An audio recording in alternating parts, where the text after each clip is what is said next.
ko ang bayan ko. Tinutupad ko ang aking mga tungkulin. Sinusunod ko ang kanyang mga lituntunin. Tumatawid ako sa tamang tawiran. Sumasakay ako sa tamang sakayan. Pumipila at di nakikipag-unahan. At di ako masiga-siga sa lansangan. Nagbababa at nagsasakay ako sa tamang sakayan. Di nakahambalang parang walang pakialam. Pinagbibigyan kong mga tumatawid sa kalsada. Humihinto ako pag ang ilaw ay pula. Pagkat ako'y isang mabuting Pilipino. Minamahal ko ang bayan ko. Tinutupad ko ang aking mga tungkulin. Sinusunod ko ang kanyang mga lituntunin. Di ako nangungutong o nagbibigay ng lagay. Tiket lamang ang tinatanggap kong binibigay. Ako ay nakatayo doon mismo sa kanto at di nagtatago sa ilalim ng puno. Di ako nagkakalat ng basura sa lansangan. Di bumubuga ng usok ang aking sasakyan. Inaayos kong mga kalat sa basurahan. Inalagaan kong aking kabaligiran. Pagkat ako'y isang mabuting Pilipino. Minamahal ko ang bayan ko.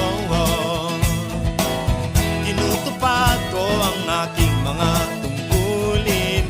Sinusunod ko ang kanyang mga lituntunin. Lagi akong nakikinig sa aking mga magulang.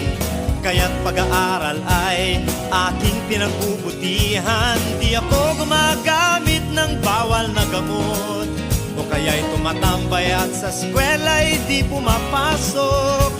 Pinagtatanggol ko ang aking karangalan, pagkat ito lamang ang tangi kong kayamanan.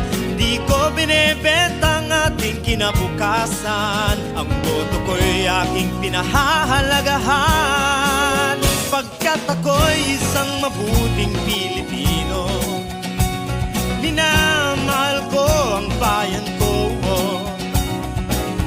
Tinutupad ko ang aking mga tungkulin. Sinusunod ko ang kanyang mga lituntunin. Ako'y isang tapat at totoong lingkod ng bayan. Pabor o lagay ay di ko pinapayagan. Tapat ang serbisyo ko sa mamamayan. Di ko binubulsa ang pera ng bayan. Pinagtatanggol ko ang mamamayang Pilipino. Mga karapatan nila'y kinikilala ko. Ginagalang ko ang aking kapwa-tao. Pinaglalaban kong dangal ng bayan ko. Pagkat ako'y isang mabuting Pilipino. Minamahal ko ang bayan ko. Panatang Makabayan, iniibig ko ang Pilipinas. Ito ang lupang sinilangan, ito ang tahanan natin. Ako'y kanyang kinukupkop at itutulungan upang maging malakas, maligaya at kapaki-pakinabang. Bilang ganti, dirindin ko ang payo ng aking mga magulang. Susundin ko ang tungkulin ng aking mga paaralan. Paglilingkuran ko ang aking bayan. Sisikapin ko maging isang tunay na Pilipino sa isip, sa salita at sa gawa. Pagkat ako'y isang mabuting Pilipino. Pagkat ako'y isang mabuting Pilipino. Pagkat ako'y isang mabuting Pilipino.